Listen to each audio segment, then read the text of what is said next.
The morning sun shone brightly through the windows of St. Mary's Hospital, casting a warm glow over the sterile white walls.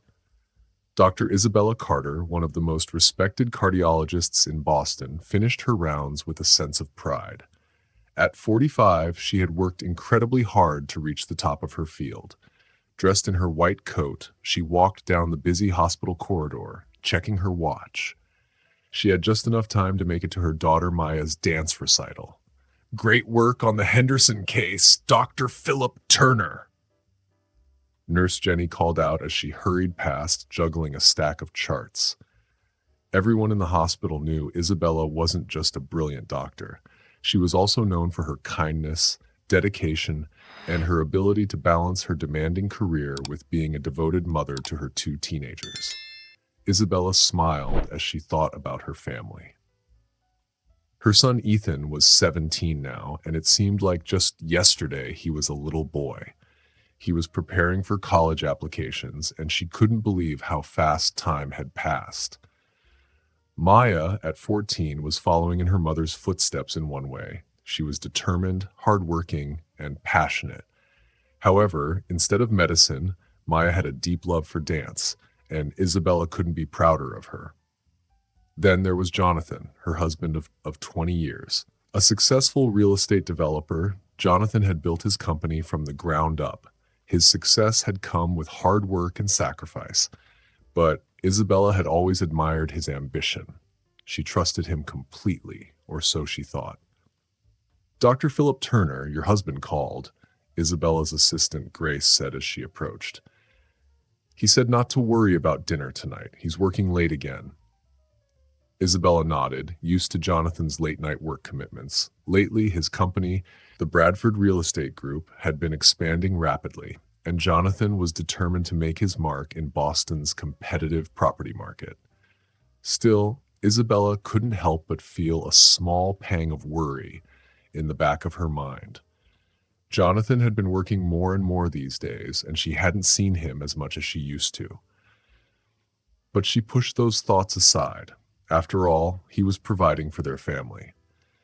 What Isabella didn't know was that across town, in a luxury apartment, one paid for with Bradford family money, Jonathan wasn't working at all. He was with Carla Dawson, their 25-year-old son's tutor. Carla sat on Jonathan's lap, her blonde hair cascading around her shoulders, laughing at something he had said. Jonathan smiled, a look of satisfaction on his face, but his mind was elsewhere, on the secret affair that had been going on for months. "Your mother called," Carla said, running her fingers through Jonathan's graying hair. "She wants to know if we're still on for dinner tomorrow night." Jonathan's mother, Sophia Caldwell, had never approved of Isabella. In public, she played the role of the gracious mother-in-law, but privately, she had spent the last 20 years trying to break up Isabella and Jonathan's marriage. Sophia had never been comfortable with the fact that her son had married a black woman, and she had always tried to subtly undermine Isabella. Now she had found the perfect weapon to do just that: Carla Dawson. Sophia had arranged for Carla to seduce Jonathan, and Carla had done her job well. Back at home, Isabella was helping Maya practice her dance routine for the upcoming recital. "Mom, do you think Dad will make it this time?" Maya asked, adjusting her ballet shoes. Her eyes were filled with hope, but there was doubt in her voice. Isabella smiled, trying to reassure her daughter. "He promised he would, sweetheart. I'm sure he will." But as she spoke, Isabella saw the doubt in Maya's eyes. She could tell her daughter wasn't as convinced as she was. Ethan sat at the kitchen counter, pretending to study for his upcoming exams, but in reality, he was just scrolling through his phone. He had seen the way his dad and Carla looked at each other, the way they acted when they thought no one was watching. He knew more than he was willing to admit, but how could he tell his mother? How could he break her heart when he wasn't even sure he could fix it? That night, after Isabella had gone to bed alone, she noticed something odd on the family iPad. Ethan had left it open to his email, and there was a message from Carla Dawson with an attachment. Isabella didn't mean to snoop, but something made her click on it. When the images loaded, her world came crashing down. There, on the screen, were intimate photos of Jonathan and Carla taken over the course of several months. Her heart stopped as she saw the timestamp on the photos, each one showing a different moment of the affair. What hurt the most wasn't just the affair, it was the proof in the email thread. Sophia Caldwell had been involved the entire time. She had arranged payments to Carla, instructing her on when and how to get close to Jonathan.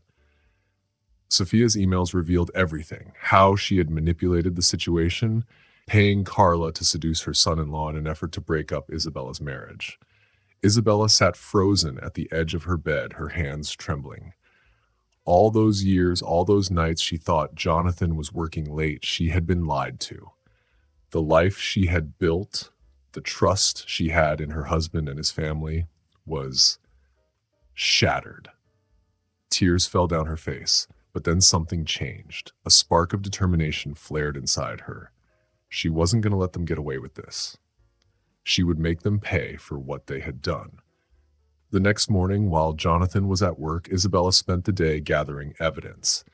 She went through every email, every photo, every piece of information she could find. The more she uncovered, the angrier she became. The affair was bad enough, but the conspiracy behind it all was what truly enraged her. Sophia had carefully planned every step, making sure that Jonathan was seduced, all while she pretended to be a supportive mother-in-law. When Jonathan came home later that day, still adjusting his tie as he walked into the kitchen, Isabella was waiting for him. Her voice was calm, but there was a fire burning inside her. "Jonathan, stop lying to me," she said, her tone steady but full of hurt. "I know everything. I know about you and Carla, and I know your mother paid her to break up our marriage." Jonathan froze, his hands still gripping the coffee pot. The color drained from his face. "Isabella, I can explain." "Explain what?" she snapped. "How you've been sleeping with our son's tutor, or how your mother arranged it all, how she's been trying to destroy our marriage from the very beginning." As the argument raged, Ethan and Maya stood in the hallway, listening. Maya grabbed her brother's hand, tears streaming down her face. "You knew, didn't you?" she whispered. Ethan could only nod, his heart heavy with guilt. He had watched his father's secret tear their family apart, but he didn't know how to tell his mother the truth. Jonathan tried to defend himself. "It just happened," he stammered. "It wasn't like I planned it." "Nothing just happens when Sophia Caldwell is involved," Isabella shot back. "I found the emails, the bank transfers, everything. I know exactly what's been going on." Jonathan turned red with anger. "Stop talking about my mother that way." "Why shouldn't I?" Isabella retorted. "She's been poisoning our marriage for years. She never accepted me because of the color of my skin, and now she's used you and Carla to destroy our family." Jonathan raised his voice. "Don't talk about my mother like that." Isabella laughed bitterly. "You couldn't even choose your own mistress. You had to have your mommy pick one for you." Jonathan slammed his coffee cup down, his face red with fury. "You don't know what you're talking about." Isabella pulled out her phone, showing him the photos of him and Carla. Then she handed him another stack of papers. "I spent all night talking to my lawyer. This house is in both our names, and with this proof, guess who's not going to be living here anymore?" Upstairs, Maya ran to her room, sobbing, while Ethan followed, his own eyes filled with tears. He felt responsible for his mother's pain, but he didn't know how to make things right. Jonathan stormed out, yelling, "I'm calling my lawyer." "Good idea," Isabella said coldly, "and tell Carla her services as Ethan's tutor are no longer required. I'm sure the school board would be very interested in hearing about her extracurricular activities with her students' parents." As Jonathan left, Isabella sank into a chair, her hands shaking, not from fear, but from anger. She was ready to fight back. She wasn't going to let them destroy her family without facing the consequences. Meanwhile, across town, Sophia Caldwell was having breakfast in her mansion when she received a call from Jonathan. He was panicking, telling her about Isabella discovering the affair.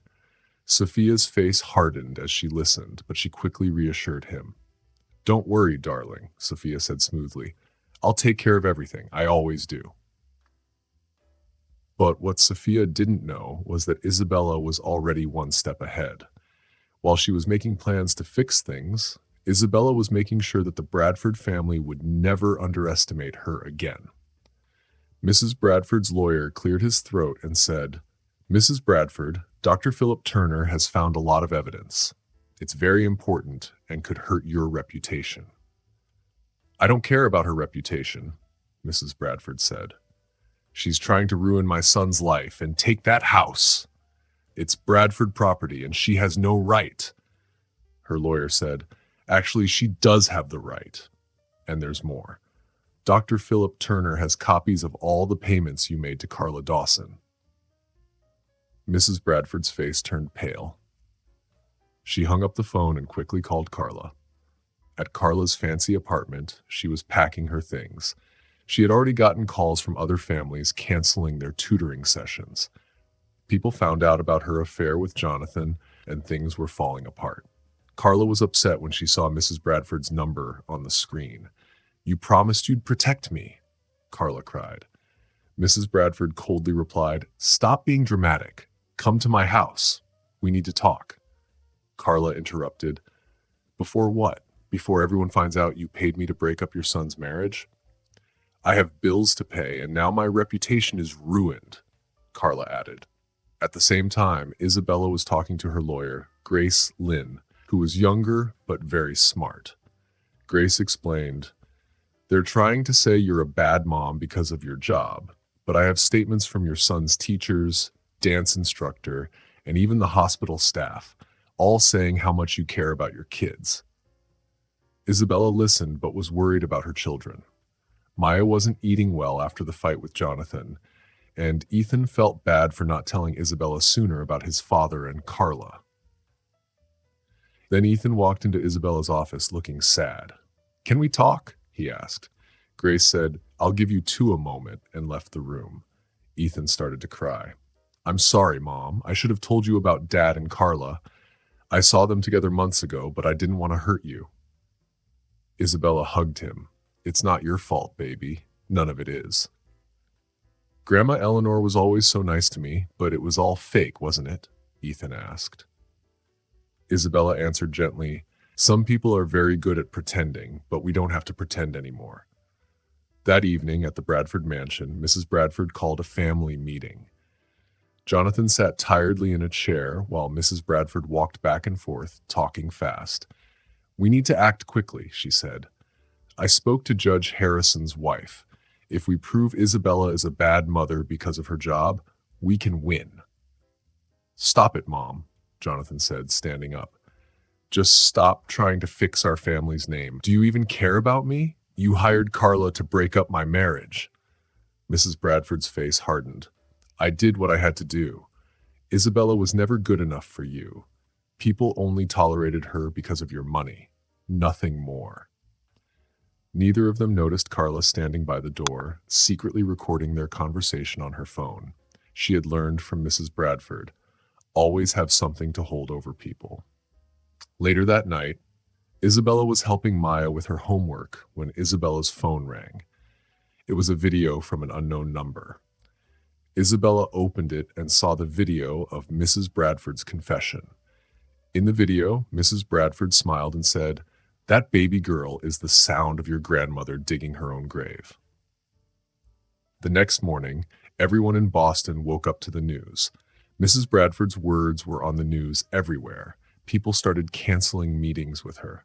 The hospital even voted to remove her from the fundraising committee. At the hospital, Isabella's day was a bit better. Dr. Samuel, the hospital chairman, was waiting for her.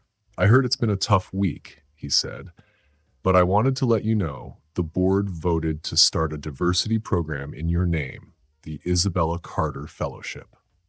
Isabella was shocked. "That's amazing, thank you." He smiled. We also want you to lead the cardiology department." Meanwhile, Carla was in her lawyer's office.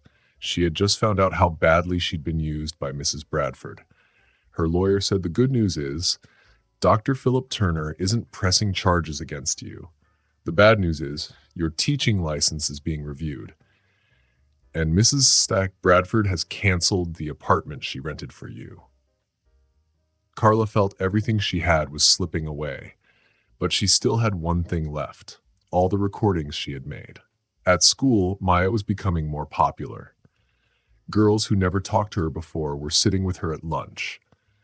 They were sharing stories about their own problems with family and racism. "Your mom is so brave," Maya's friend Sophia said. "My aunt went through something similar, but she didn't stand up to her in-laws like your mom did." Maya smiled, thinking about how her mom still made time to help her practice for her ballet recital, even with everything happening. "Mom says it's okay to be scared, but what matters is what you do when you're scared," Maya said. Ethan was having a harder time at basketball practice. Everyone was talking about his family, but it got better when he told his teammates the full story. "You protected your mom when you found out the truth," his best friend Carlos said. "That's real strength." At home, Isabella was helping Maya with her ballet stretches when her lawyer called. "Carla wants to meet. She says she has more recordings, not just of Mrs. Bradford, but of Jonathan too. Apparently, Jonathan knew about his mother's plan all along." Isabella looked at Maya practicing her dance moves and felt anger rise in her. Jonathan had not just betrayed her, he had betrayed their children's trust too. "Set up the meeting," Isabella said firmly. That night, Isabella slid a stack of papers across the table at Jonathan. "Did you know your mom did this before? She didn't just pay Carla. She did the same thing to 3 other families, breaking up their marriages because she didn't like who they married." Jonathan's face turned pale when he read the papers. "She said she was protecting me," he whispered. "No," Isabella said. "She was protecting her idea of what the Bradford family should look like. And you helped her."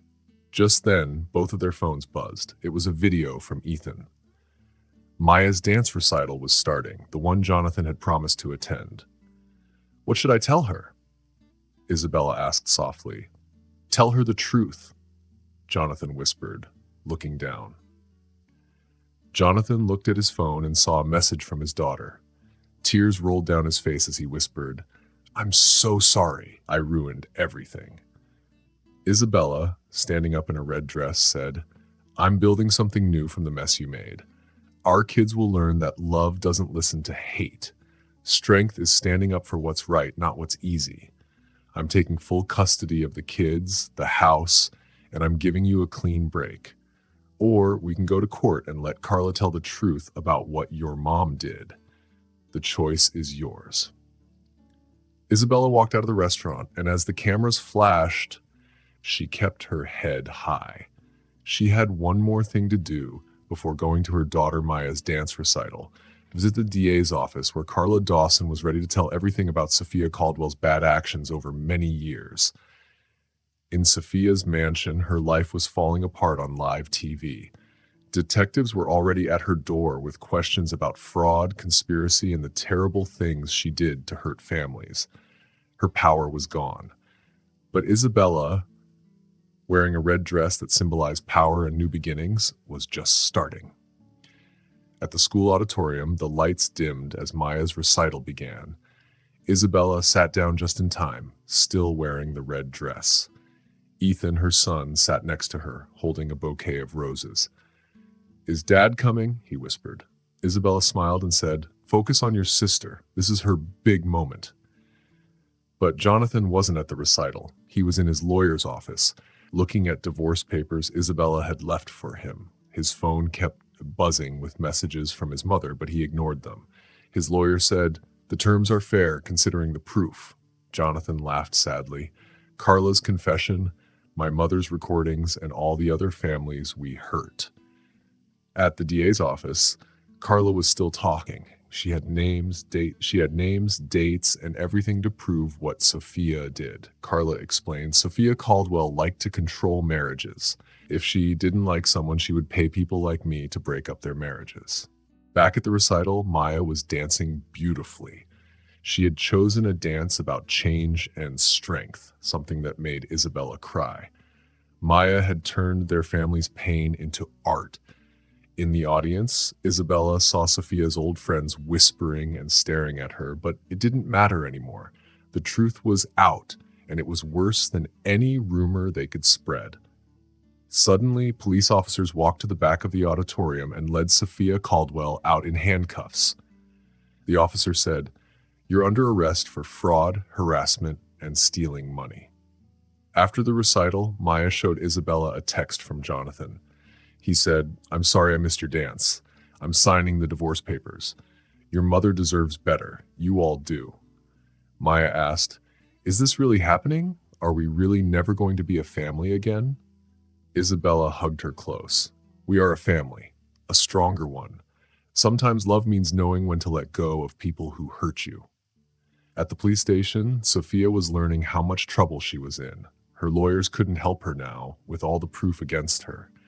Sophia said, "I did nothing wrong," but the officer asked, "Did you pay people to break up families?" Later that night, in her empty mansion, Sophia's phone rang. It was Jonathan. "I signed the divorce papers. It's over." Sophia screamed, "No, you can't let her win." But Jonathan answered, "Her name is Isabella.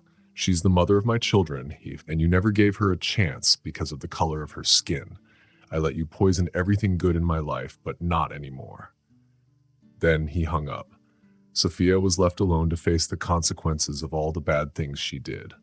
At home, Isabella tucked Maya into bed. "I'm proud of us for standing up to Grandma Sophia," Maya said sleepily. Isabella kissed her. "Me too, baby. Me too." Isabella took off her red dress and hung it in her closet as a reminder of the day she took back her power. Her phone buzzed with a message.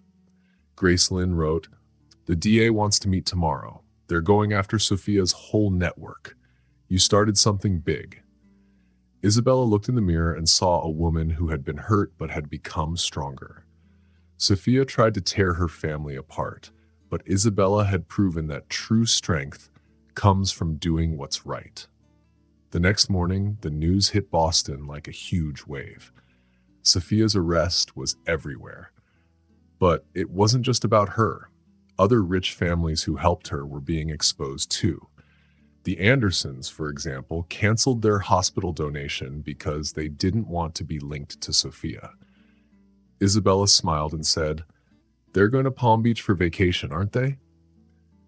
Some of Sophia's old friends were scared. They were running away, hiring teams to help cover up their actions. At school, Ethan was shocked to hear that his classmates' parents were also part of Sophia's group. His soccer coach's wife was involved too. Turns out, those fancy charity events Grandma Sophia hosted were just covers for her real meetings, he told Maya. Meanwhile, Jonathan was learning how deep his mother's lies went. He was looking at company files and found proof that Sophia had used Bradford real estate to send money to her bad plans for years. At the hospital, Isabella was meeting with the board. They wanted her to lead a big project to help the community. "Your story has inspired a lot of people," Dr. Philip Turner, the board chairman, said. Isabella had been receiving calls from medical students all over the country. They were eager to learn about the fellowship program she was leading, and it felt like her hard work was finally being recognized. But as Isabella listened to the calls and thought about her career taking off, her mind kept going back to Sophia Caldwell, her grandmother. She thought about all the ways Sophia had tried to make her feel small and unimportant over the years. Sophia had always looked down on her, dismissing her accomplishments and questioning her worthiness to carry the Bradford name. Now, Isabella was watching as that very name, the one Sophia held so dear, became a symbol of scandal and shame. While Isabella's star was rising at the courthouse, Sophia Caldwell's situation was going in the opposite direction. The hearing for her behavior in court, known as the ballet hearing, wasn't going well at all. Her lawyer was doing his best to defend her, trying to paint her as a concerned mother who had simply gone too far. But the prosecutor had evidence that painted a very different picture. "Your Honor," the prosecutor began, "Mrs. Bradford didn't just interfere with her son's marriage. She ran an organized campaign of discrimination and harassment against numerous families." The courtroom was silent as the prosecutor continued. "We have evidence of at least 12 marriages she deliberately sabotaged because she didn't approve of the couple's racial or social backgrounds." The prosecutor's words were sharp and damning, and Isabella felt her heart race as the truth about Sophia's actions was laid bare for everyone to see. Sophia sat there, dressed in her designer suit, her hands trembling slightly as she watched everything she had built crumble before her eyes. Her phone had been seized as evidence, and her former friends were turning their backs on her. Even her membership at the country club, where she had spent years among Boston's elite, had been canceled. Her world was falling apart, and there was nothing she could do to stop it. Later that evening, as Isabella helped her daughter Maya with her homework, she received an unexpected call. It was from a woman named Lily Tan, one of Sophia's many victims.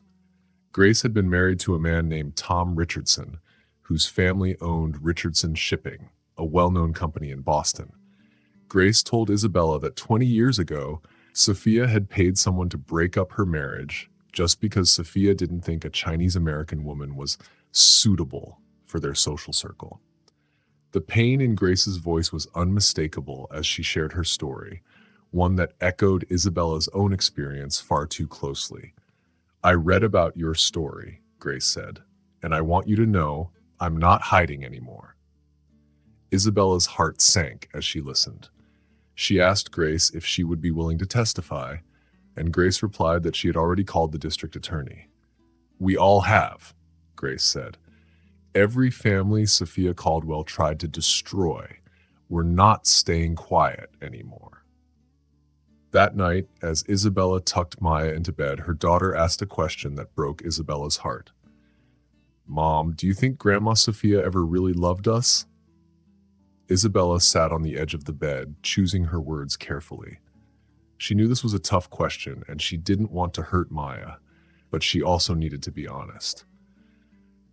"I think Sophia Caldwell loves power more than she loves people," Isabella said softly.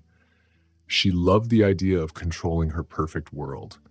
But real love, baby, real love means accepting people for who they are, not trying to force them to be who you want them to be."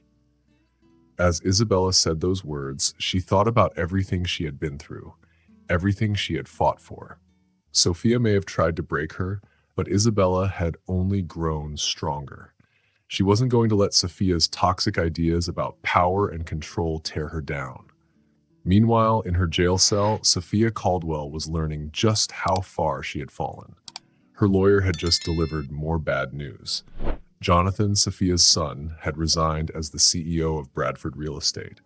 Worse, he had decided to cooperate with investigators. The lawyer explained that Jonathan had provided documents showing how Sophia had used company funds for her schemes, and even worse, he had handed over recordings, bank records, and Sophia's private notebooks. "You've lost everything," the lawyer said, shaking his head. "Your son is helping the investigation now." Sophia's perfectly manicured hands shook as she processed this information. She had always thought she could control everything, but now the truth was catching up to her. Her racism, manipulation, and obsession with maintaining her social status had not only destroyed her son's marriage, it had destroyed everything she had built. Her entire empire was crumbling. Back at home, Isabella stood in front of her closet, her eyes falling on the red dress hanging there. She smiled. Tomorrow, she had another important meeting. This time, it was with a group of medical students who wanted to learn about standing up against discrimination in healthcare. Isabella checked her phone and smiled again as she read a text from Ethan, her son. "Mom, I'm proud of you," it said. "You showed us what real strength looks like." Isabella touched the red dress gently. She had been through so much: betrayal, heartbreak, and the constant weight of living under Sophia's shadow. But now she was standing tall. Sophia had tried to break her, but in the end, Isabella had only become stronger. She wasn't just surviving anymore. She was thriving, and she was helping others find their strength too. The next day, Isabella spoke at the medical conference in front of a packed auditorium. She shared her story with healthcare professionals from all over the country, talking about how discrimination doesn't always show itself in obvious ways. Sometimes, she said, it wears designer clothes and hosts charity events. Sometimes it calls itself tradition or protecting the family name. But no matter how it disguises itself, we have to stand against it. As Isabella spoke, she could feel her words making a difference. In the audience, Maya and Ethan were watching with pride. They had seen their mother struggle, but now they were witnessing her become a symbol of hope for others. Isabella wasn't just a respected doctor anymore. She was a beacon of resistance against the systemic racism that had plagued Boston's elite circles for so long. After the speech, a young resident approached Isabella. "I'm a first-generation immigrant," she said, her voice shaking with emotion. "Last year, I was passed over for chief resident because certain board members thought I wouldn't fit in. But after your story came out, I got the position." Isabella was moved. "That's incredible," she said, smiling. "I'm glad to hear that. It's important that we all keep fighting for what's right." Meanwhile, at the country club, Sophia's former friends were scrambling to save themselves. The club's committee was now meeting in lawyers' Blythe offices as they faced investigations into their roles in Sophia's schemes. One of Sophia's closest allies, Mrs. Harrington, was being questioned by an investigator. "We have evidence that you helped target at least 5 families," the investigator said. "Would you like to explain these bank transfers?" As the investigation continued, Carla Dawson, who had once been Sophia's perfect weapon, was now her biggest threat. Carla's testimony had opened the floodgates, and Sophia's web of corruption was being unraveled. Carla told investigators that Sophia hadn't acted alone. She had help from judges, business leaders, even some hospital board members, Carla said. Anyone who owed the Bradford family favors was expected to help destroy these unsuitable marriages. At lunch in the hospital cafeteria, Isabella sat with Lily Tan. Grace was one of Sophia's earliest victims, and she had moved away from Boston after Sophia's interference in her life. But when Grace saw Isabella stand up to Sophia, she knew she had to come back and fight. "After Sophia broke up my marriage to Tom," Grace said, "I couldn't face the whispers, the judgment. But when I saw you standing up to her, I knew I had to come back. We're all coming back now. We're not hiding anymore." Meanwhile, Ethan met his father, Jonathan, at a coffee shop. Jonathan, feeling guilty for letting Sophia control everything, had started going to therapy to understand why he had been so weak. "I've been seeing a therapist," Jonathan admitted. "I'm trying to understand why I let your mother control everything." Ethan didn't want to hear it. "We're not here to talk about you," he cut him off. "Maya's dance recital is next month. If you want to start making things right, show up. Actually be there for her." Sophia's empire continued to crumble. The charity foundation she had used to cover up her schemes was shut down. Her social clubs disbanded. Her friends either faced investigations or pretended they had never known her. Sophia was losing everything. That evening, a reporter shouted a question at Isabella as she left the courthouse. "Do you have any comment on your sentence?" they asked. Elena Bradford kept her head down, but everyone could see that the strong Elena was finally broken. Isabella's phone kept buzzing with messages. The hospital board had watched Maya's dance performance online and decided to approve a new project for the community. Isabella's foundation would work to help fix the unfairness in healthcare for people of color in Boston. Dr. Philip Turner, a young black medical student, came up to Isabella after the show. Your story, your daughter's dance, it gives us hope. Things really can change, he said.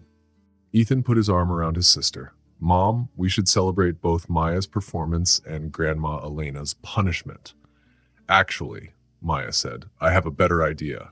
Remember that little ice cream shop Grandma Elena thought was too simple for us? Let's go there. Isabella laughed. Perfect.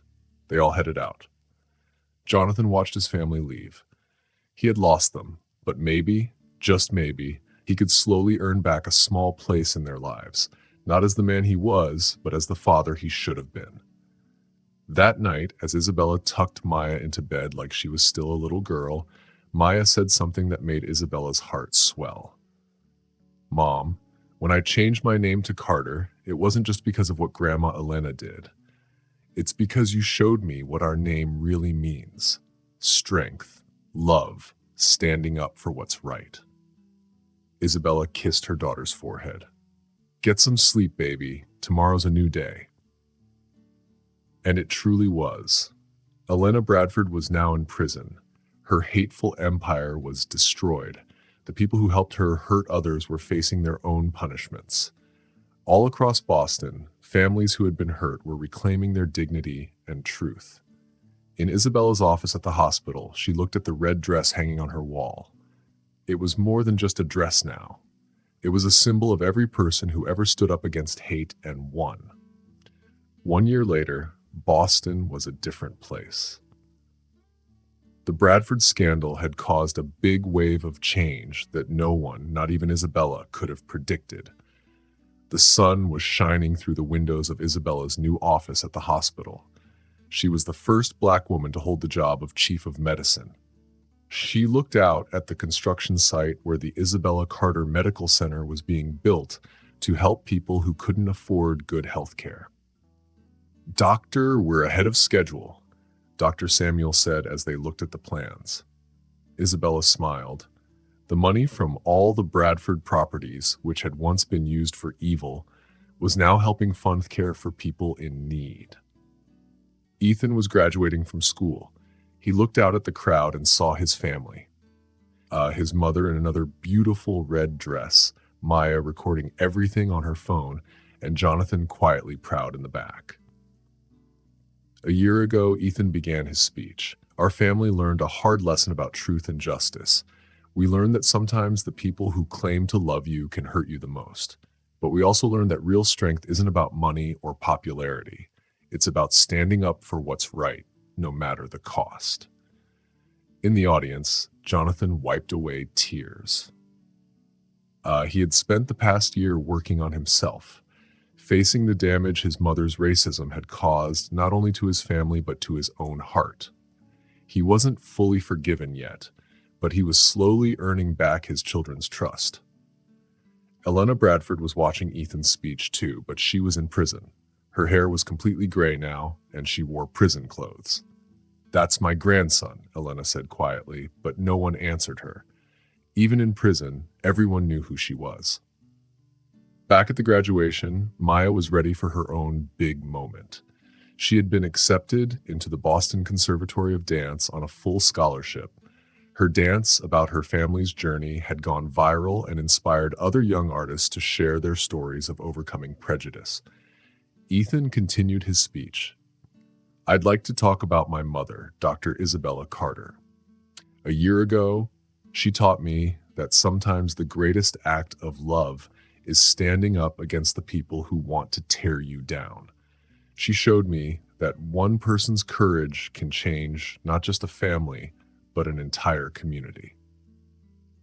Isabella thought about everything that had happened since that day. She looked at the pictures on the iPad. The people who helped Elena hurt others had faced justice. Some were in prison, others had lost their status and money. But more importantly, their victims had found their voices and were healing. Lily Tan, sitting next to Isabella, had started a support group for families affected by Elena's evil plans. They met weekly, sharing stories of healing. Dr. Philip Turner, Grace whispered. Have you seen the news? They're using your story in law schools now as an example of how racism hides behind respectability. After the ceremony, the family went to their favorite ice cream shop, the one Elena had once said was too simple for them. Jonathan sat apart from the group, still unsure of his place in their new life. Dad, Maya said, handing him a spoon, try the mint chocolate chip. It's better than any of those fancy restaurants Grandma Elena used to take us to. It was a small moment, but it meant everything. Slowly, day by day, they were building something new from the ashes of Elena's destruction. That evening, as Isabella was getting ready for bed, she got an unexpected call. It was Carla Dawson. Dr. Philip Turner, Carla said, her voice shaking. I'm getting married to someone my parents don't approve of. I wanted you to know that your story gave me the courage to follow my heart, not other people's prejudices. Isabella sat on her bed, touched by the irony. The woman Elena had hired to destroy Isabella's marriage was now fighting her own battle against prejudice. Be happy, Isabella said simply. That's the best revenge against people who want to control you with hate. Later, as Isabella helped Maya pack for dance school, she found an old photo album. In it was a picture from Isabella's wedding to Jonathan. Elena was standing stiffly beside them, pretending to smile, hiding her disapproval. You okay, Mom? Maya asked, seeing her mother's face. Better than okay, baby, Isabella replied, closing the album. You know, your grandmother thought she could break us with her racism and her schemes. Instead, she made us stronger. She showed us who we really are. Ethan appeared in the doorway. Stephen Strong, he said, using the phrase that had become their family motto. Stephen Strong, Maya echoed, hugging her mother. The red dress still hung on Isabella's office wall, but she didn't need it anymore to remind her of her strength. She saw that strength every day in her children's achievements, in her work at the hospital, and in the changes happening all across Boston.